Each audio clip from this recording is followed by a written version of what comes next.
ကောင်းသောညပါရှင် Facebook Live Channel လေးကနေ24ရက်10လ2025တပ်ချာညချမ်းလေးမှာညဝေချင်တာလေးကတော့ကျမတို့တွေရှင်သန်ခွင့်ရတဲ့အချိန်လေးမှာနောင်နာကင်းနိုင်သမျှကင်းပြီးအေးချမ်းမှုအတွက်လွတ်ချတဲ့အရာတွေနဲ့အတူတံပိုးထားတဲ့အရာလေးတွေကိုအကြံပြုဆွေးနွေးသားပါမယ်ရှင်ကျမတို့တွေဟာသက်ရှိတွေဖြစ်ကြတဲ့အတွက်စက္ကန့်နဲ့မျှဤကဘာကြီးတွေကနေထွက်ခွာသွားရနိုင်တယ်ဆိုတာကိုကျမတို့နေ့စဉ်တတိကပ်ပြီးယုံကြည်ထားရပါမယ်။ကျမတို့ကိုယ်တိုင်စက္ကန့်နဲ့မျှထွက်ခွာသွားနိုင်ရသလိုကျမတို့နဲ့ဆက်ဆံနေတဲ့အရာအလုံးဟာလည်းစက္ကန့်နဲ့မျှထွက်ခွာသွားနိုင်ပါတယ်။ကျမတို့တွေဟာစက္ကန့်နဲ့မျှထွက်ခွာသွားနိုင်နေဆိုတဲ့အတိလေးတာရှိနေအချိန်ဆွဲတတ်တဲ့ကျမတို့ရဲ့အကျဉ်းစိုးတွေကိုလွတ်ချခဲ့ရပါမယ်။ကျမတို့လှုပ်ရှားရှိတဲ့အရာတွေကိုချက်ချင်းလှုပ်ချရပါမယ်။ကျမတို့တွေဒါအခုချိန်မှာလောကကြီးကထွက်ခွာရမယ်ဆိုရင်ကျမတို့တောင်းပန်မှုကြံတဲ့လူတွေများရှိနေမလားကျမတို့တွေချစ်တယ်နော်လို့ပြောဖို့ထိုက်တဲ့သူတွေများရှိနေမလား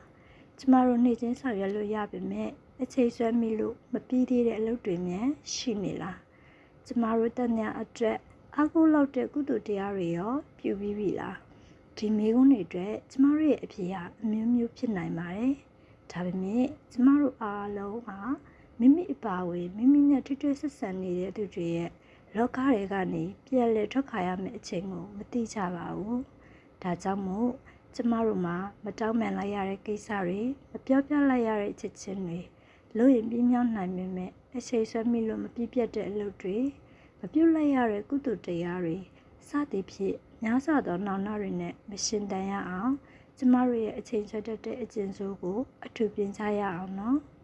တံပိုးထားရမယ့်အရာတွေအကြောင်းဆွေးနွေးကြရအောင်နော်ကျမတို့ကိုချစ်ပေးတဲ့သူတွေနှွေးထွေးပေးတဲ့သူတွေအထူးသဖြင့်ကျမတို့ရဲ့မိဘတွေကျမတို့ရဲ့စိုးတူကောင်းပိုက်တငယ်ချင်းတွေကျမတို့ကိုစိတ်လုံခြုံမှုပေးထားတဲ့ကျမတို့ရဲ့သက်ဆိုင်သူတွေသူတို့အားလုံးကိုလည်းကျမတို့ဘဝမှာတမိုးထားပြီးဆက်ဆက်ရပါမယ်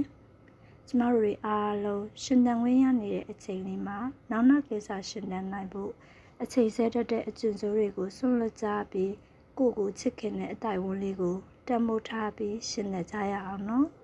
ကိုမလိုလားတဲ့ရဝန်းမှန်သမျှကိုရှောင်ကျဉ်ပြီးကိုယ့်ရဲ့ကိုယ်ကျင့်တီလာနဲ့ကျန်းမာရေးကိုအထူးဂရုစိုက်ပြီးပျော်ရွှင်အေးချမ်းသောစိတ်နှလုံးဖြင့်ပညာစည်းပွားပြည့်စုံခြင်းကိုတည်ဆောက်ကြရအောင်နော်